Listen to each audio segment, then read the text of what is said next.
ഈ വഅദ് കേൾക്കാമെന്നവരോട് പറയുകയാണ്, ആയുസ് കളയല്ലേ വാപ്പാ, സന്തോഷത്തോടെ ജീവിക്കുക വാപ്പാ.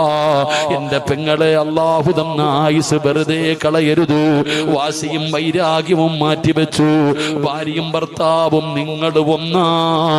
ഏത് സങ്കടത്തിലും നിങ്ങൾ ഒന്നാകണം. പരസ്പരം സ്നേഹിക്കണേ, ആദരിക്കണേ, ബഹുമാനിക്കണേ. വഞ്ചിക്കല്ലേ, പറ്റിക്കല്ലേ, ചതിക്കല്ലേ. പരസ്പരം ബഹുമാനത്തോടെ ജീവിക്കൂ.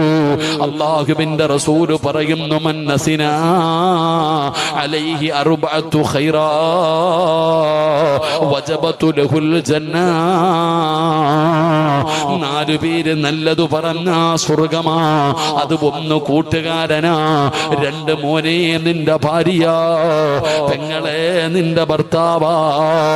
അല്ലാഹുവേ, അവരെ കൊണ്ട് നല്ലത് പറയിപ്പിക്കാൻ ഭാഗ്യമ തരണേ അല്ലാ. ഞങ്ങളുടെ സ്വർഗത്തിന്റെ അവകാശികളിൽ പെടുത്തണേ അല്ലാ.